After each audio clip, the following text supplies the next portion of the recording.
یہ تو بالکل ٹھیک ہے کہ آپ چن چن کے حماس کو یا حماس کے لوگوں کا قتل عام کر رہے ہیں، لیکن ایک ایک جان کی قیمت آپ نے چکانی ہے۔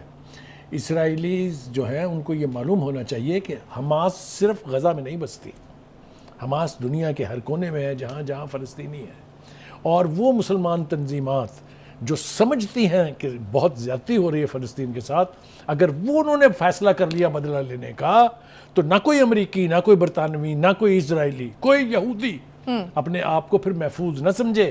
یہ جس طرف بات جانے والی ہے، خون پھر دنیا جہان کی سڑکوں اور گلیوں میں بہے گا۔ یہ بات نیتن یاہو کو باور کرانے کی ضرورت ہے۔ بخاری صاحب، جو اقوام متحدہ کے سربراہ ہیں انہوں نے بھی یہ بات کی ہے نا کہ پورے خطے کی سلامتی کے لیے یہ نتائج جو ہیں وہ تباہ کن ہو سکتے ہیں، اور انہوں نے نام بھی لیا ہے کہ لبنان، شام، عراق اور یمن پہلے ہی یہ تنازعات کی طرف کھینچے جا چکے ہیں، اور اگر یہ پورا خطہ اس کی لپیٹ میں آ جاتا ہے تو پھر کیا صورتحال ہوگی؟ اور ایک اور بات میں آپ سے عرض کروں کہ کچھ ایسی قوتیں ہیں مسلمانوں کی، بہت ساری تنظیمات ہیں، بہت سارے ممالک ہیں، ایران کا تذکرہ بھی کیے بغیر ہم نہیں رہ سکتے ہیں۔ یہ سمجھ لینا کہ یہاں جو کچھ بھی اسرائیل اور یہ صہیونی کر رہے ہیں کوئی ان کو پوچھے گا نہیں، یہ میرے خیال سے غلط بات ہے۔ آپ نے دیکھا کہ یمن ایک چھوٹی سی قوت ہے اس خطے کی، اس نے چیلنج کرنا شروع کر دیا نا انٹرنیشنل واٹرز کے اندر، جتنے بھی جہاز پرو اسرائیل یا اسرائیل کے لیے کوئی چیز لے جانے والے ہیں، 3 جہازوں پر اٹیک ہو چکا ہے، 1 اغوا ہو چکا ہے، آپ کے سامنے ہے۔ یہ شرارے جب اس طرح سے اجاگر ہوں گے تو آپ دیکھیے گا کس قسم کی خوفناک لیکن وہ ڈریگ ہو رہے ہیں نا اس جنگ میں بخاری صاحب، تو اس کے بعد کی کیا صورتحال ہوگی؟ دیکھیے جب ان کو ڈریگ کر لیا گزارش یہ ہے کہ پھر تو یہ آگ سب کو اپنی لپیٹ میں لے لے گی، پھر کوئی بھی محفوظ نہیں ہے۔ پھر یہ ویسٹرن کنٹریز میں، امریکہ میں بیٹھے لوگ اگر یہ سمجھ لیں کہ ان کو کوئی ذوف نہیں پہنچے گا تو یہ ان کی غلط فہمی ہے۔ دیکھیے گزارش یہ ہے کہ اس وقت مظلوم فلسطینیوں کی آہ و بکا دیکھ کر دل خون کے آنسور ہوتا ہے، لیکن جیسا میں نے کہا، سلام ہے وہ اہل غزہ کو کہ جس قسم کی جرت، مردانگی اور قوت کا مظاہرہ وہ کر رہے ہیں۔ یہ تمام دنیا اسلام کے لیے ایک مثال ہونی چاہیے۔ مسلمان قیادت سے ہم یہ مطالبہ اور دردمندانہ اپیل کرتے ہیں کہ خدا کے واسطے اس بے دریغ نسل کشی کو، اس قتل و غارت خونریزی کو چیلنج سمجھ کے ایکٹ کریں اس کے اوپر۔ صرف زمانی جمع خرچ سے کچھ ہونے والا نہیں ہے۔ دوسری بات یہ کہ ایک بڑی تکلیف دہ بات ہے کہ پی ٹی آئی کی قیادت بشمول مہاتما خان صاحب، کوئی ایک لفظ سنا آپ نے اس کے بارے میں؟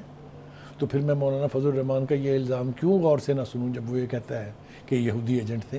میں نہیں کہہ رہا ہوں یہ، لیکن آپ اپنے رویے سے، آپ اپنے ایکٹ سے پہچانے اور جانے جاتے ہیں۔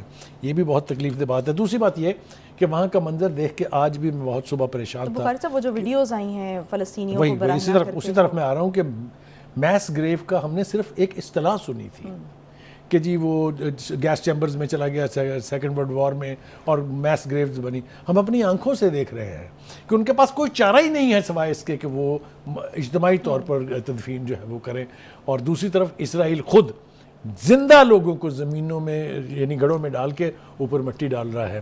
یہ کس طرح سے ہم سب کچھ برداشت کریں گے، اور یہ کیوں ہمیں برداشت کرنا چاہیے؟ مجھے تو اس بات کی سمجھ نہیں آ رہی ہے۔ تو بخاری صاحب، قطر ایک دفعہ پھر سے یہ کہہ رہا ہے کہ آپ جس طرح سے اسرائیلی یرغمالیوں کی رہائی کو انفورس کر رہے ہیں، یہ انفورس کرنے سے کچھ نہیں ہوگا، آپ کو مذاکرات کی طرف واپس آنا پڑے گا، اور اگر آپ ایسا کر رہے ہیں تو پھر وہ جو مذاکرات کے امکانات ہیں اس کو یہ چیز آپ کی یہ جو ایکشن ہے یہ محدود کر رہا ہے۔ میرے خیال سے صحیح سمت میں انہوں نے اشارہ کیا ہے، اس لیے کہ ابو عبیدہ جو ہے اسپوکس پرسن ہے حماس کے، انہوں نے کہا کہ اگر نیتن یاہو کا خیال یہ ہے کہ وہ جنگ کے ذریعے یرغمالیوں کو رہا کرا لے گا تو یہ خواب دیکھنا اس کو چھوڑ دینا چاہیے، یہ نہیں ہونے جا رہا۔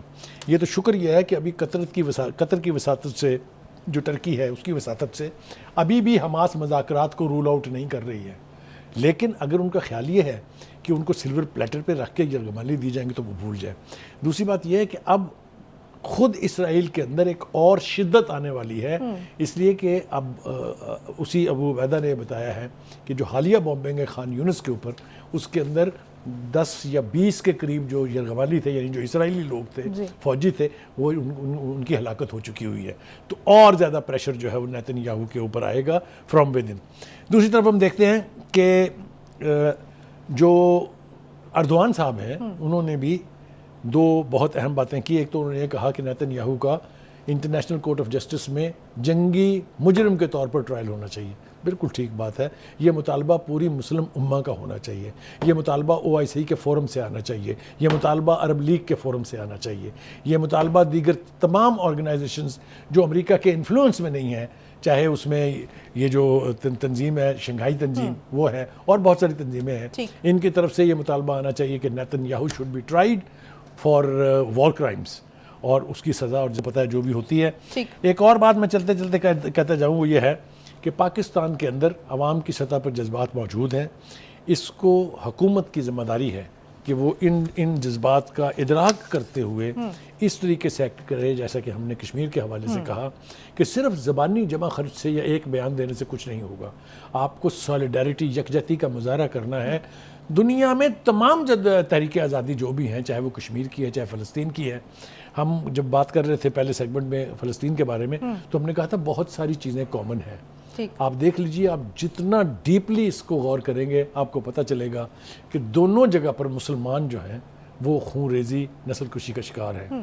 تو یہ وارننگ سگنل ہونا چاہیے ان تمام مسلمان حکومتوں کے لیے بھی کہ اگر انہوں نے اپنے عوام کے جذبات کو سمجھ کر ایکٹ نہ کیا تو پھر اللہ جانے کیا ہوگا. یعنی جو عوام کی پلس ہے اس کو دیکھیں اور جو حکومتیں ہیں وہ اس کے مطابق ایکٹ یا ری ایکٹ کریں. ناظرین, سپریم کورٹ میں chief justice of Pakistan justice قاضی فائز عیسیٰ اور جسٹس اطہر من اللہ پر مشتمل ایک بینچ جو کہ میر شاہ کیسرانی کی نااہلی کی مدت کے تعین پر جو ہے وہ سماعت کر رہا تھا, اس نے آج ایک ججز کمیٹی کو یہ معاملہ جو ہے وہ بھجوا دیا ہے. بخاری صاحب, ایک مرتبہ پھر سے ہم دیکھ رہے ہیں کہ جو نااہلی کی مدت کا تعین ہے ایک مرتبہ پھر سے یہ معاملہ سرگرم ہو گیا ہے. کس طرف یہ لیڈ کرے گا؟ جی, سپریم کورٹ کے چیف جسٹس نے آج جو ریمارکس دیے ہیں اس کی روشنی میں ایک تو یہ معاملہ جو ہے ایک باقاعدہ بینچ کے سپرد ہو گیا ہے اور اس کے اوپر ہیئرنگ ہوگی اور فیصلہ جو ہے وہ سامنے آ جائے گا. لیکن جو کچھ چیف جسٹس صاحب نے کہہ دیا ہے اس کو ذرا تھوڑا سا ہم ریکال کرتے ہیں تو پھر نتیجہ اخذ کرتے ہیں. اس میں وہ یہ کہتے ہیں کہ تاحیات نااہلی پر سپریم کورٹ کا فیصلہ اور الیکشن ایکٹ ایک ساتھ نہیں چل سکتے. سپریم کا فیصلہ تو یہ ہے کہ جناب ABCD کی نااہلی جو عمر بھر کے لیے, الیکشن ایکٹ کہتا ہے کہ نااہلی کی مدت 5 سال ہے. اب وہ چھوڑ رہے ہیں ثوابدید پر کہ جو کاغذات نامزدگی لے گا وہ پریفرنس کس کو دے گا, ایک سپریم کورٹ کے کیس کے فیصلے کو دے گا یا الیکشن ایکٹ جس کے تحت الیکشن کرائے جا رہے ہیں اس کو وہ ترجیح دے گا. تو بڑا صاف واضح اشارہ ہے. ایک بات وہ یہ کہتے ہیں کہ اگر کسی کی سزا ختم ہو جائے تو پھر نااہلی کا تو تصور ہی نہیں رہتا. یعنی آپ نااہل ہوئے ہیں کیونکہ آپ کو کسی ایک مقدمے میں سزا ہو گئی ہے. ٹھیک ہے, جب وہ آپ کی وہ سزا ختم ہو گئی ہے تو نااہلی تو آٹومیٹکلی ختم ہو جائے گی. عدالتوں نے بری کر دیا اگر آپ کو تو پھر وہ معاملہ ہی ختم ہو جائے گا. پھر انہوں نے یہ بھی کہہ دیا کہ الیکشن ایکٹ میں سیکشن 232 شامل کرنے کے بعد تو تاحیات نااہلی کا تصور ہی ختم ہو گیا ہے. یعنی لمٹ ہو گئی ہے وہ کہ یہ 5 سال کی ہے کیٹیگوریکلی. وہ کہتے ہیں کوئی ابہام نہیں ہے اس میں. جو ابہام ہے 2 طرح کا ہے. ایک تو یہ کہ نواز شریف کو الیکشن لڑنے دینا ہے کہ نہیں لڑنے دینا. دیکھیے وہ کہتے ہیں نا کہ مین پرپوزز گاڈ ڈسپوزز. یہ کوشش پرانی ہے. مہاتما نے بھی یہ کوشش بڑی شد و مد کے ساتھ کی تھی. جو ان کے دور حکومت کی عدالتیں تھیں, چاہے وہ کھوسوی تھی, چاہے وہ ثاقبی تھی, چاہے وہ گلزاری تھی, چاہے وہ بندیالی تھی, ان سب میں بھی یہی کوشش ہوئی to keep the man out of electoral process. ٹھیک ہے.